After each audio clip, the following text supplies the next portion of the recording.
Deterring Human Trafficking Around the U.S. by Jennifer Carrillo Paniagua. Introduction. In the introduction, I will talk about what is human trafficking, then I will go on to the literature review and talk about statistics, types of human trafficking, the process, strategies to get out of a trafficking situation, and lastly, the policies implemented for human trafficking. So what is human trafficking? Human trafficking is a crime that involves compelling or coercing a person to provide labor or services or to engage in commercial sex acts. It can take on many forms of trafficking such as forced labor, sexual exploitation, and domestic servitude. Traffickers often target vulnerable victims. No person wants to be in a human trafficking situation. Human trafficking is increasing today, and the government is implementing policies to deter this crime. 49.6 million people have been living in modern-day slavery in 2021. In 2007 to 2021, there was a decrease in signals received. The number of victims located increased significantly by 8,000 survivors in those years. Offenders that have been convicted increased from 464 persons in 2011 to 837 persons in 2019. Recently, in 2020, the number of convicted traffickers decreased to 658 persons, and 66% of the traffickers had no prior convictions. Victims are found quickly through agencies that have basic training and knowledge on this crime. We will move on to the types of human trafficking, and we will start with forced labor. Forced labor occurs when any person does not voluntarily offer work and services to another person. 27.6 million people are forced into forced labor. Females account for most of the forced labor. The highest number of forced labor is in Asia and Pacific region with 15.1 million. In the U.S., forced labor is common in industries that offer low pay wages and where U.S. laws are not accounted for. Foreign victims who enter the U.S. are targeted and exfoliated because of their language unfamiliarity and the American customs. Child sex trafficking. Child sex trafficking, also known as child sex exfoliation, is the recruitment, harboring, transportation, provision, obtaining, patronizing, or soliciting of a minor under the age of 18 years old for the purpose of a commercial sex act. This type of human trafficking goes unnoticed by most and is often unrecognized. It is common for child victims to become trafficked and exfoliated. Children of different ages, genders, races, and ethnicities are bound to be trafficked. Traffickers use different techniques to lure children, such as food, clothing, love, friendship, a good place to sleep, and social media, which is big in today's society. Children who are trafficked suffer from mental effects afterwards, such as depression, anxiety, and isolation. There are 4 types of child trafficking that exist, which are pimp-controlled trafficking, gang-controlled trafficking, familial trafficking, and buyer-perpetrated trafficking. Pimp-controlled trafficking is when a child is trafficked by a stranger that makes intentional connections with the child to later exfoliate them. Gang-controlled trafficking is when a child is trafficked by a gang or gang member. Familial trafficking is when children are trafficked by a perceived family member and can appear to be related to a child. Buyer-perpetrated trafficking, there is no specific trafficker, but the buyer is exfoliating the child's vulnerabilities such as money, food, and or shelter for sexual exfoliation. Lastly, we are going to talk about domestic servitude. Domestic servitude, known as modern slavery, is a crime in which a domestic worker is not free to leave his or her employment and is abused and underpaid if paid at all. Men, women, and children are exposed to domestic servitude. 50 million people were in modern-day slavery in 2021. This is 1 in 150 people per day. Domestic servitude is predicted to end in 2025 for children and universally in 2030. Domestic servitude in the U.S. Mostly young women enter the U.S. through families that promise them a good education, but they rarely give them what the victims ask for. Migrant workers are prone to domestic servitude because recruiters trick victims to go with them, and the recruiters end up confiscating their documents. Workers often do not speak the language in the country and are often beaten by the families they work for. Victims enter the country with work visas to find real employment and later are forced into enslavement. Domestic servitude victims do not report any abuse to authorities because they do not want their visas to be revoked or face deportation. We are going to talk about the process. The first stage is recruitment. Here, victims are asked or taken by their traffickers. Traffickers lure their victims through a variety of methods, such as promising good job opportunities, giving them good benefits, talking to them about a dream job, or simply abducting them. Transportation is the next stage. Victims know what they got themselves into. Victims can get transported to anywhere in the world, whether through sea, land, air, or private and public transportation. The most common type of transportation is a subway or train. Traffickers can transport victims outside the U.S. border so victims will lose contact with their relatives. When victims are transported outside, they are sold for financial gain. Most trafficking cases involves traffickers to be discreet so civilians do not suspect anything. Staff at transportation stops rarely ask questions because traffickers can be ordinary people. The last stage is exfoliation. Here, victims are exposed to obligated duties such as being sexually assaulted, being a domestic worker, having organs removed, buying or selling illegal drugs, or even getting married. Any part of the process is a crime. Proving exfoliation can be hard because there has to be evidence that it happened. By evidence, I mean they have to have bruises or scars because their word is not enough. Strategies to get out of human trafficking situations. Getting out of a situation is difficult, but it is manageable. Safe planning is one strategy to get out of the situation. It can include risk assessments, preparations, and contingency plans to increase the safety of human trafficking victims and an individual at risk for human trafficking. Victims have to have a precise plan for escaping, otherwise they are prone to future trafficking. There are certain tips for victims to escape to prevent harm. Calling 911 when it's safe to do so, having victims know where they are located, having an escape route, and memorizing phone numbers just in case a phone becomes available. After escaping, it is important for victims to stay alert. Friends and families need to provide comfort for the victim after these situations. Getting the correct help for the victim will deter them from future mental illnesses such as depression, isolation, and anxiety. The National Human Trafficking Hotline is a great resource for victims after these situations. It has received almost 400,000 signals, which 283,000 of those signals were made by phone. This translates to 32,000 people calling in a year. About 164,000 victims were successfully rescued and identified. Finally, we are going to talk about policies. The big policy is Trafficking Victims Protection Act, which was implemented in 2000. It was designed for federal response to human trafficking. Congress implemented 3 goals to help combat human trafficking, which was protection, prevention, and prosecution. Protection was implemented to help victims get the necessary help. Congress expanded protection measures to foreign victims to be eligible for federally funded healthcare services. Victims who were trafficked had the opportunity to change their status to a permanent resident if they were at a non-immigrant status. Prevention was designed to improve economic opportunities to victims. This helps deter future trafficking. The Office of Monitor and Combat Trafficking in Persons was created by Congress to combat any human trafficking that happens. Lastly, prosecution was implemented to punish traffickers for the crime and find justice for the victims. Any act committed by traffickers such as coercion, forced labor, sex trafficking, etc. would be prosecuted. The TVPA Act is not only to help victims but also to punish the traffickers. Standard procedures exist with most policies that are implemented. Human trafficking has 8 good standing procedures. This includes staff training and support, screening and identification, interview procedures, safe planning, multidisciplinary response, mandatory reporting, follow-up, and quality improvement. We are going to start with staff training and support, screening and identification, and interview procedure. Staff training requires professionals to have basic knowledge in what they are doing.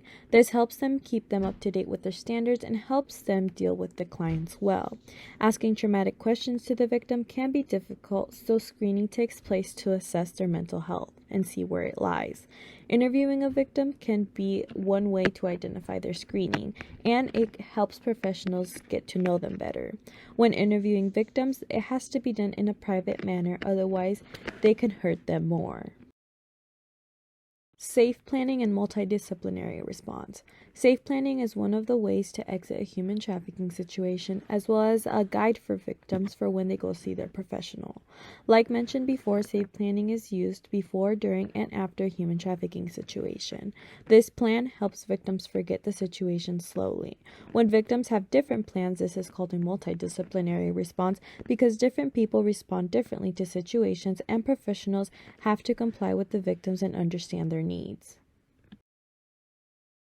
Mandatory reporting and follow-up. Professionals are trained to communicate traumatic experience to higher-ups. This is called mandatory reporting, which helps professionals state certain things. Typically, they report it to the state, and the state decides what is best for the victim. Victims will visit their professionals depending on how often they need it. Follow-ups are good for both the victim and professionals because they can think of different options to relieve the victim's mind. Quality improvement. Procedures for professionals varies differently, and it could be updated yearly or weekly. Professionals need to know what is happening and keep up with the updates so they are doing their job correctly. Victims want to be heard by professionals, and if professionals lack certain skills, then something needs to be done. Changes are good to improve both the victims and professionals equally. Research study. I will first begin with the present investigation. Then I will move on to the methods, where I will go to the reviewed material, procedures, and measures. Then I will go to the results, which I researched California, Texas, Florida, and New York. Then move on to the discussions and limitations, and finally the conclusion. Present investigation. It revealed issues about human trafficking, and it also brought peace to the individuals that suffered from this crime. The literature review showed different ways victims get in and out of human trafficking. I also looked at various graphs and charts to find statistics within the years about human trafficking. The research study also helped find ways to deter human trafficking from various states. Different agencies and task forces were looked in the states to help deter this crime as well. Reviewed materials and procedures. I used the internet, which was a vital source in this study. I also used graphs and data to collect information on the statistics found. I also researched different agencies and task forces that helped combat human trafficking in the specified states. First, I looked at what was already established in the state to deter trafficking, and then I went to the agencies and task forces of each state and explained their roles. And lastly, based on the agencies and task forces roles in the state, I helped provide information on how to minimize human trafficking. Measures. So for the measures, the study consisted of different graphs, charts, different articles, and data collected to provide information on human trafficking. The states that were researched were California, Texas, Florida, and New York. Each state had its own agency and task force that was researched, and human trafficking was more probable in these states mentioned because of the population. We will now move on to the results. We will start with California. Human trafficking case rates in California were higher amongst any other state researched, with 1,507 cases in 2019. Different agencies and task forces exist in California because of the different counties that are around. The San Diego Human Trafficking Task Force was researched and was established to prosecute offenders and help victims to the full extent. Operations Better Pathways supported the San Diego Human Trafficking Task Force to help further combat human and sex trafficking in the targeted area. Both of these combined helped combat human trafficking in the state. In connection with the Operation Better Pathways, agencies like the San Diego Police Department and Homeland Security Investigations were partnered with the San Diego Human Trafficking Task Force. The San Diego Police Department helped the San Diego Human Trafficking Task Force find victims of human trafficking and provide them with services and resources for this crime. The partnership of the San Diego Police Department was valuable because it served to protect victims that were victimized from their perpetrators. The San Diego Police Department's partnership helped the victims in the community in a strong way. There are different human trafficking policies that exist in each state. In California, the three strikes law can be used for human trafficking cases and it could be considered a serious felony. This three-strike law is under the California Code 236.1 PC, which states any type of human trafficking and engaging with the minor is a violation. This law was only in the county of San Diego, but was later expanded to the state of California. We will now move on to Texas. Texas is the second highest ranking state for human trafficking because the international border is connected to the state. Texas was the first state to make sex buying a felony. More than 30,000 people were trained to combat human trafficking and more than 750 people were sentenced to prison in 2016. Ken Paxton, Attorney General of Texas, created a task force in the state to deter human trafficking at the local, state, and federal levels. The task force includes more than 50 members and has expanded to the local and regional areas of the state. The police department partnered with the task force along with human trafficking and translational organized crime. Human trafficking and translational organized crime helps find an end to human trafficking and helps find justice for victims. This organization was the first major incentive to be formed in 2016 to help deter human trafficking in the state. Another organization partnered with the police department is the Heart of Texas Human Trafficking Coalition. The Heart of Texas Human Trafficking Coalition helps raise awareness for victims, increase prosecutions at the local, state, and federal levels, and provide services for victims. More than 3,500 people were reported to the National Human Trafficking Hotline from the Heart of Texas Human Trafficking Coalition. One prominent preventive resource is Texas Human Trafficking Resource Center, which helps victims who are trafficked find the resources they need to get back on their feet. Child Sex Trafficking Team was created to help children of sex trafficking cases find resources to recover, support victims, and prosecute the offenders. Trafficking in persons is a policy of the state of Texas, which gives the police the right to arrest an offender of suspicious activity such as pimping, prostitution, and/or child sex trafficking. The next state I am going to talk about is Florida. Florida is the third highest ranked state for human trafficking. Most victims are comprised of females, with 96% of the victims being children and 92% of victims being adults. To combat this trafficking, 67 counties in Florida have task forces to minimize the trafficking. We will focus on the South Florida Human Trafficking Force, which is one of the task forces that helps protect and reduce victims from trafficking, educate the community and trafficking, and helps prosecute offenders. Over 400 members of the task force help victims with human trafficking. One organization that connects the task force is the Florida Alliance to End Human Trafficking.